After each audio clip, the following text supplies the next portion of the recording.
The Cathar Salvage Guild vessel, Rustpicker 7, drifted through the void of the Tartarus Anomaly, a region of space notorious for its gravitational distortions and the ghostly remnants of long-dead civilizations. Captain Grellick, a hulking, four-armed insectoid with compound eyes that perpetually scanned his readouts, prided himself on finding treasure where others only found doom. "Anything, Zix?" Grellick's voice, a series of clicks and chitters, echoed through the cramped bridge. Zix, a smaller, more nimble Cathar, hunched over the sensor console, let out an excited trill. "Unusual energy signature, Captain. Massive metallic object deep within the anomaly. Ancient, very ancient. No active transponder, but there's a faint, residual power reading, like something is sleeping very, very deeply." Grellick's mandibles twitched. "Sleeping, eh? Let's see if we can't give it a rude awakening. Take us in, Zix. Slowly. I don't want to scratch the merchandise before we've even seen it." The Rustpicker 7 maneuvered through swirling nebulae and fields of crystalline debris. The object resolved itself on their main view screen, a colossal warship, easily 10 times the size of their own vessel. Its hull was a dark, matte gray, scarred and pitted from ancient battles, yet its lines were sleek, aggressive, and utterly alien to any known galactic power.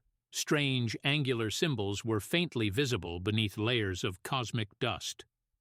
"By the Great Swarm," Zix whispered. "What is it?" "Profit, Zix. Pure, unadulterated profit," Grellick chittered, his greedy eyes gleaming. "This predates the conquered, maybe even the elder races. The tech on this thing could set us up for generations." They spent a full rotation scanning the derelict. No life signs, no radiation leaks beyond background. Just that faint, persistent hum of dormant power. The Cathar, primarily scavengers and traders, not warriors, felt a thrill of discovery mixed with a healthy dose of caution. This ship was clearly built for war on a scale they could barely comprehend. "All right," Grellick finally decided. "Prep the breaching team. We go in through the main ventral hangar. Looks like the doors are fused, but our plasma cutters should make short work of it. Minimal damage, remember? We want this thing intact." The breaching team, a trio of Cathar armed with cutting tools and stun prods, attached their small shuttle to the derelict's immense hull. As the plasma torch bit into the ancient metal, a tremor ran through the giant ship. Not a physical tremor, but an energy surge. On the Rustpicker 7's bridge, Zix yelped. "Captain, the power readings! They're spiking! Something's waking up!" Inside the derelict, emergency lights flickered to life, casting long, eerie shadows down vast, silent corridors. A low thrum vibrated through the deck plates. Then, a voice, synthesized, calm, and utterly devoid of inflection, echoed through the Cathar's comms, speaking a language none of them recognized, yet its cadence was unmistakably one of authority.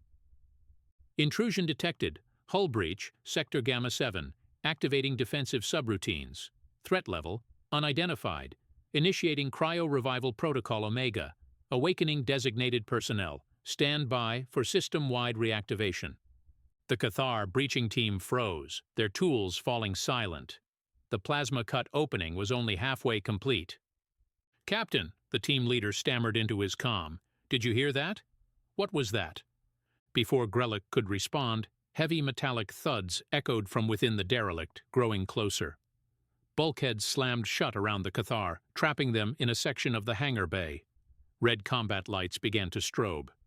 "Security Force, Section Alpha, awaken, biomonitors nominal, cognitive recalibration commencing, armory access granted, neutralize intruders."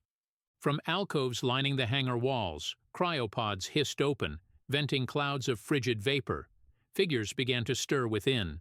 They were tall, far taller than any Cathar, encased in sleek dark armor that seemed to absorb the light.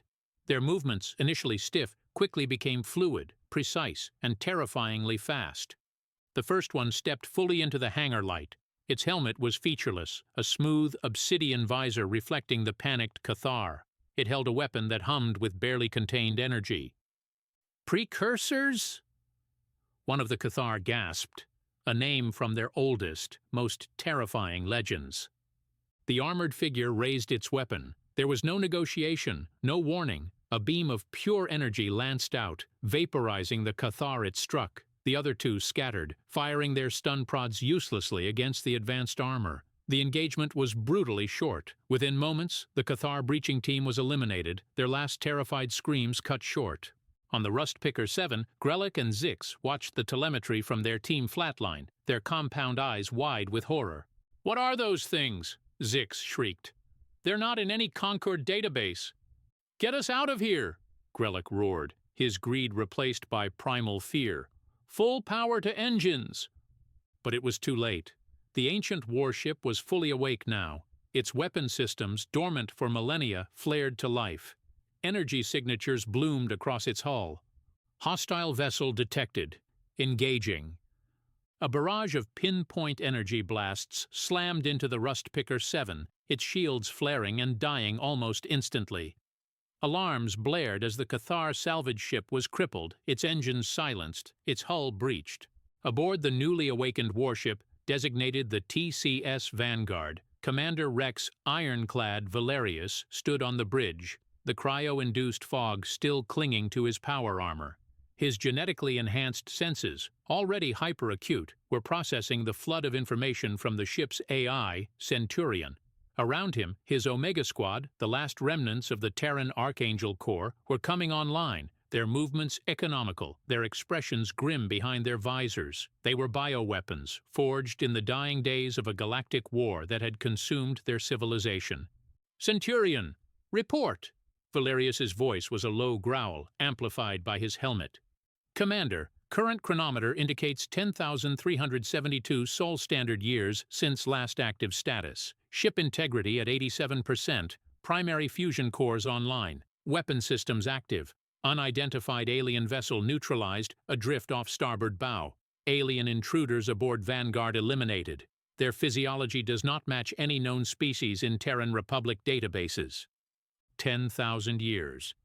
Valerius felt a cold void open in his chest, a sensation even his enhanced emotional dampeners couldn't fully suppress. Their mission, Project Last Light, was to enter deep cryostasis aboard the Vanguard, a mobile fortress carrying humanity's most advanced military technology and its most formidable soldiers, to survive the final cataclysmic wave of the Xylar Scourge that had devoured the Terran Republic. They were to awaken only if specific long-range sensors detected the Scourge's recession, or if the ship itself was threatened. "The Scourge, Centurion? What is its status?" Valerius demanded. "No Xylar Scourge signatures detected within maximum sensor range for the past 9,800 years, Commander. It appears gone." Gone? The enemy that had shattered their star-spanning civilization, that had driven them to this desperate measure, simply gone? What did that mean for them? For humanity? "Are there any Terran Republic signals? Any colonies? Outposts?"